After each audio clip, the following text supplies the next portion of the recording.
evening friends, my name is Nirav Gupta and you are watching me on my YouTube channel MG Entertainment। आज मैं आपके लिए ये short video लेके आया हूँ जिसमें एक छोटा सा इशू है जो बहुत से लोगों के साथ ये इशू रहता है, जिसको मैं आज क्लियर करूँगा। आप इसे डाउट कह सकते हैं। एक WH फैमिली होती है whose और एक WH फैमिली होती है whom, राइट।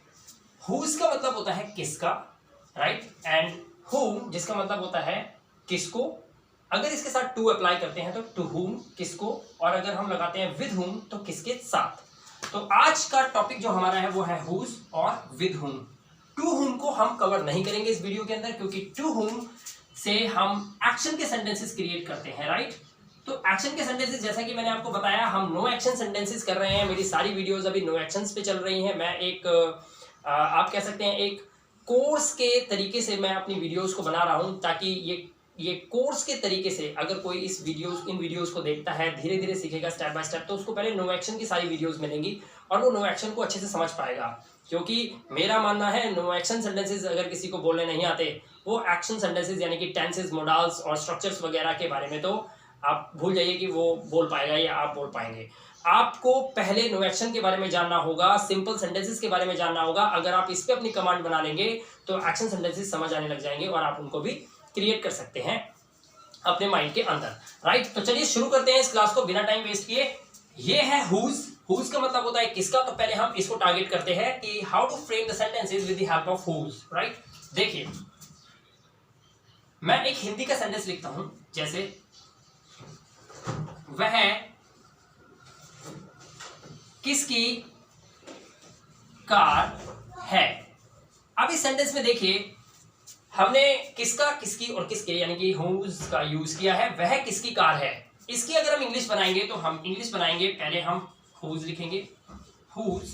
अब एक चीज ध्यान रखिएगा, WH फैमिली जिसमें what, when, who, which ये सब और भी है, ये सब हमने यूज की, लेकिन whose इनमें से ऐसा WH फैमिली है जो अपने साथ नाउन को अट्रैक्ट करता है। ध्यान रखिएगा, तभी मैं इसको इसके लिए इस वीडियो को बना रहा हूं।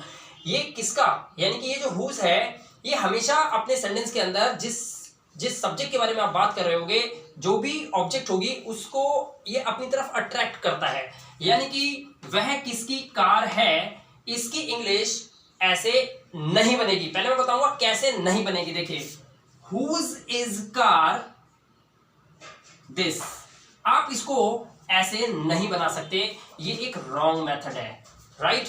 whose के यूज करने के लिए थोड़ा सा WH family, what, when, who, right, where, what time, इसका आपने यूज करा। WH फैमिली के तुरंत बाद आप is MR को अप्लाई कर सकते हैं, लेकिन यहां पर आपको थोड़ी सी सावधानी यानी कि प्रिकॉशंस लेना होगा। यहां पर आपको क्या करना है, WH फैमिली के बाद आपको यानी कि whose के बाद आपको इस ऑब्जेक्ट को, जिसको ये अपनी तरफ अट्रैक्ट कर रहा है, उस वर्ड को आपको यहां लगाना पड़ेगा, राइट। तो मैं इसको रब कर देता हूं एक बार, राइट, ओके, थैंक यू। तो अब मैं इसको रब कर देता हूं। देखिए कैसे बनाएंगे, किसकी कार यानी कि कार को अट्रैक्ट कर रहा है तो whose कार, और फिर हम लगाएंगे is this। अब सेंटेंस बना, यह किसकी कार है। अब देखिए यहां पर लगा हुआ है वह किसकी कार है, तो यहां पर यह this की जगह हम यहां पे लगाएंगे that, right. whose car is that, वह किसकी कार है। सेंटेंस लिखा हुआ है वह किसकी कार है, तो whose car is that, हम यहां पे that अप्लाई करेंगे। अब इसका अगर हमें आंसर करना है तो हम आंसर में क्या लिखेंगे, उससे पहले मैं आपको यह बता दूं कि whose जिसका मतलब होता है किसका, इसमें हम बताते हैं नेम,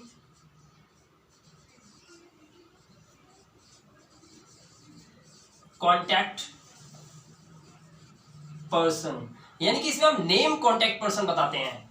नेम कॉन्टैक्ट पर्सन मतलब एक ऐसा व्यक्ति यानी कि कोई थर्ड पर्सन। जैसे मान लीजिए मैं इस सेंटेंस में whose car is that, वह किसकी कार है, तो हम बोलेंगे that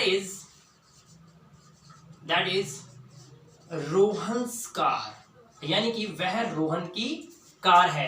अब यहां पे रोहन हमारे लिए अननोन था, लेकिन अब हमने नेम कॉन्टैक्ट पर्सन कर दिया, यानी कि हमने एक थर्ड पर्सन के बारे में बताया कि ये कार रोहन की है, वह कार रोहन की है, that is Rohan's car, right. तो इसमें रोहन जिसको जो अनजान था, अचानक वो उसका कांटेक्ट हमसे हो गया। तो नेम कांटेक्ट पर्सन का यूज करते हैं जब भी कोई आपसे हुज में क्वेश्चन करता है WH family whose no action के अंदर, राइट। एक और एग्जांपल के साथ इसको हम समझ सकते हैं। मैं एक एग्जांपल के साथ आपको फिर समझाता हूं, राइट। देखिए, अब मैं सेंटेंस लेता हूं,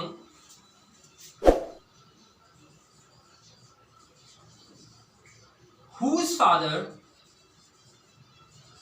इज ही, यानी कि सेंटेंस है वह किसके पिताजी हैं, राइट। कोई व्यक्ति है सामने खड़ा है, मैंने कहा वह किसके पिताजी हैं, तो मैं बोलूंगा हुज फादर इज ही।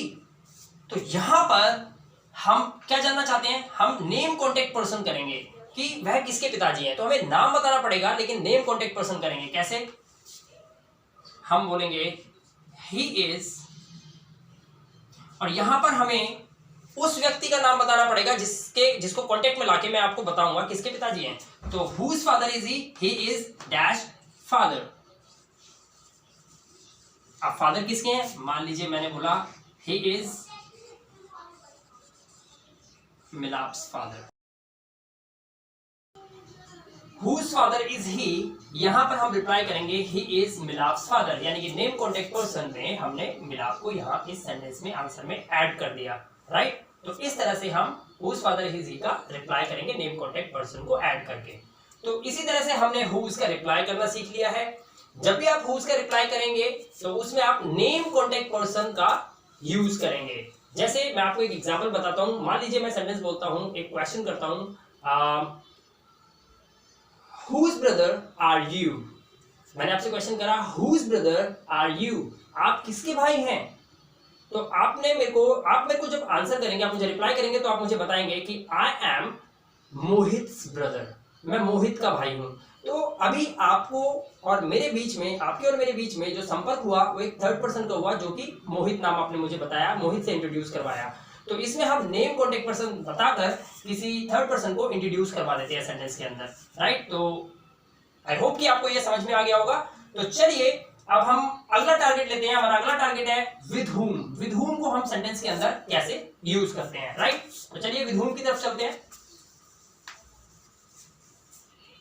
देखिए, विद हुम का हिंदी में मीनिंग होता है किसके साथ, राइट। तो इसका हम यूज करेंगे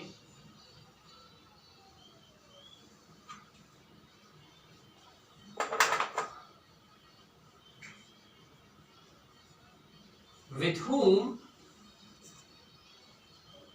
are you in park? आप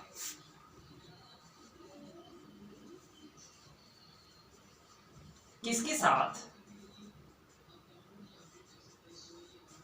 पार्क में हो, right. With whom are you in the park? आप किसके साथ पार्क में हो।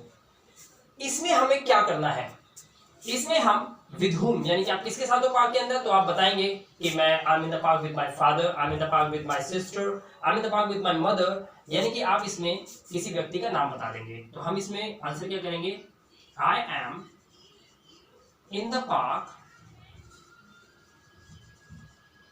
विथ, और यहां पर आप किसी का भी नाम बताएंगे। With whom are you in the park? I am in the park. मैं पार्क में हूं, किसके साथ पूछा था ना, किसके साथ, तो मैं बताऊंगा मैं उसके साथ। तो with हम यह लिखते हैं मनोज, मैं मनोज के साथ पार्क में हूं।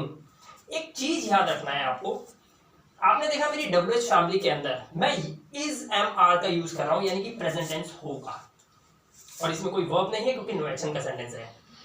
मैं चाहूं यहां पर, यानी कि आप भी चाहें तो, मेरे चाहने से कुछ नहीं होगा, आप भी चाहें तो आर की जगह पे यहां पर आप वर्ड का यूज भी कर सकते हैं। अगर आपका सेंटेंस पास्ट टेंस हो तो आप इसमें विल बी का यूज भी कर सकते हैं। मैं आपको एक सेंटेंस करके दिखा देता हूं, आप देखिए। मान लीजिए मैंने सेंटेंस लिया,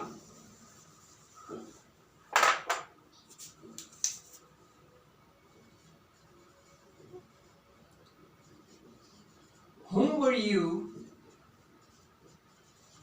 in the class with?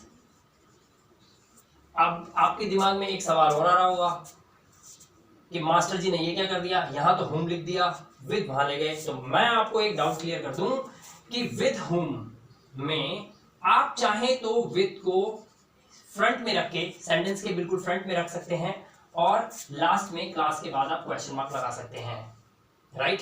दूसरा ऑप्शन भी आपके पास, आप यहां विद को ना लिखकर होम से सेंटेंस क्रिएट कर सकते हैं और जहां सेंटेंस का सब्जेक्ट के बाद जब ऑब्जेक्ट आप लगाएंगे तो ऑब्जेक्ट के बाद लास्ट में भी उस विद को अप्लाई करके और क्वेश्चन मार्क लगा सकते हैं।